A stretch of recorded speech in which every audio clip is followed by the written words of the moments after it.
Hello সুপ্রিয় দশম শ্রেণীর শিক্ষার্থী বন্ধুরা, তোমরা সবাই কেমন রয়েছো? আশা করি প্রত্যেকে খুব ভালো রয়েছো, সুস্থ রয়েছো। তোমাদের প্রত্যেককে তোমাদের প্রিয় চ্যানেল লাভ ফর নলেজের পক্ষ থেকে জানাচ্ছি সুস্বাগতম। তো সুপ্রিয় বন্ধুরা, আজকের ভিডিওতে তোমাদের সঙ্গে আলোচনা করব তোমাদের মাধ্যমিক ইতিহাসের অতি গুরুত্বপূর্ণ একটি 2 নাম্বারের প্রশ্নের উত্তর নিয়ে।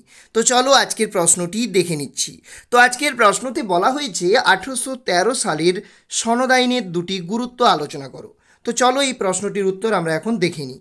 ব্রিটিশ পার্লামেন্টে পাস হওয়া 1813 খ্রিস্টাব্দের সনদ আইন ভারতের শিক্ষাক্ষেত্রে বিশেষ গুরুত্বপূর্ণ ছিল।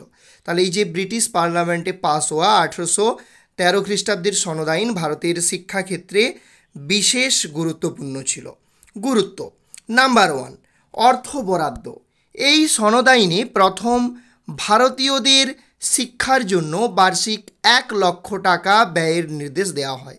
তাই এই সনদ আইনে প্রথম ভারতীয়দের শিক্ষার জন্য বার্ষিক 1,00,000 টাকা অর্থাৎ প্রতি বছর 1,00,000 টাকা ব্যয়ের নির্দেশ দেয়া হয়।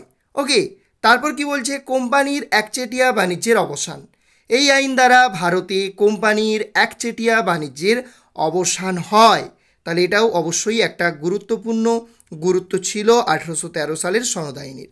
তো সুপ্রিয় শিক্ষার্থী বন্ধুরা, এই ছিল আজকের আলোচনা। আজকের আলোচনাতে তোমাদের সঙ্গে আলোচনা করলাম 1813 সালের সনদ আইনের গুরুত্ব।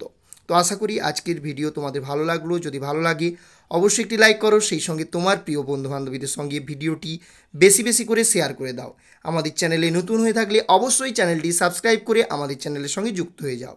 দেখা হবে পরের ভিডিওতে। জয় হিন্দ, জয় ভারত।